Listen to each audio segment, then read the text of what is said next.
In this video, I will show you how to give developer access to your Shopify store. First, go to your Shopify admin dashboard. From the bottom left corner, click on Settings, then open Users and Permissions. Here you will see an option called Add Users, which is used to give access to staff or developers.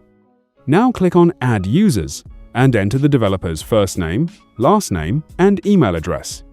Before moving ahead, keep in mind that staff or user access is usually available on paid Shopify plans. So, if you're on a free trial or limited plan, some options may not be available.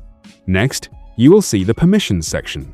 Here you can choose what access you want to give. If it's a developer, you can either select specific permissions or simply give full access depending on your needs.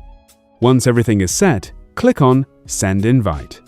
The developer will receive an email and can join your Shopify store. That's how you can give developer access on Shopify. If you found this video helpful, subscribe to our channel.